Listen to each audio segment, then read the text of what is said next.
signalisation cellulaire et moléculaire s'adresse à des étudiants qui possèdent un Master 1 de biologie cellulaire, de biologie moléculaire, de biologie cellulaire et physiologie, et qui aimeraient s'orienter vers un travail de recherche dans les domaines de la cancérologie, de l'immunologie, des neurosciences, de la signalisation lipidique ou de la signalisation dans les cellules végétales.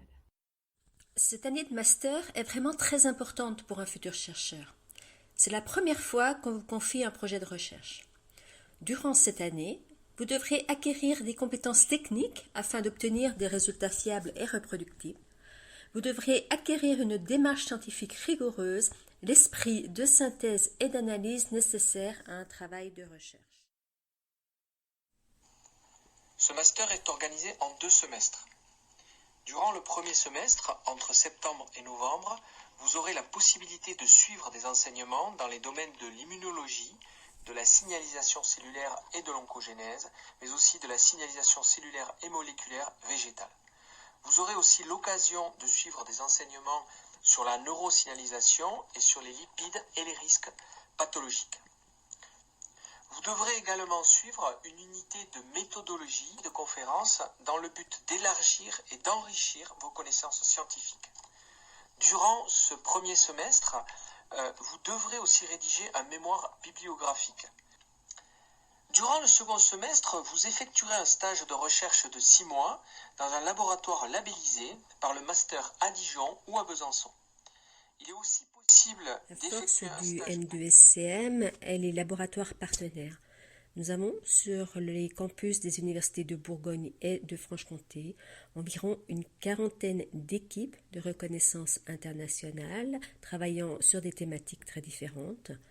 La plupart de ces équipes sont associées à des labels d'excellence. Après avoir fait un DUT génie biologique et une année à l'étranger, je me suis orientée vers le Master 1 biochimie biologie moléculaire. J'ai voulu continuer avec le Master 2 signalisation cellulaire et moléculaire, qui était en adéquation avec mon projet professionnel, qui était de réaliser un doctorat. Cette formation m'a apporté à la fois les outils méthodologiques nécessaires à la réalisation d'une thèse, mais également les connaissances théoriques, notamment dans le domaine de la cancérologie qui m'intéresse. J'ai fait une L3, le Master 1 de biologie cellulaire et physiologie animale, parce que c'était celui dont les options me plaisaient le plus. Ensuite, j'ai attaqué le Master 2 de signalisation cellulaire et moléculaire. Et ce que j'aimais bien justement avec ce master, c'est vraiment le côté pluridisciplinaire. Et donc ça, en fait, je trouve que ça permet d'avoir une bonne culture scientifique, à mon sens indispensable quand on attaque un doctorat. Et ce que j'ai vraiment bien aimé dans ce master-là, c'est le côté conférence, en fait, au moment des cours magistraux.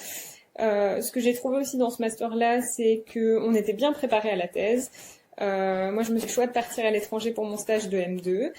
Ça m'a permis d'apprendre à travailler à un autre endroit, rien que ça, de rencontrer des nouvelles personnes. Ça m'a permis de trouver une thèse au sein même de l'institut dans lequel j'ai fait mon stage de M2. Cette formation pluridisciplinaire, elle va aussi préparer l'étudiant à la recherche de demain qui tend vers beaucoup plus de transversalité.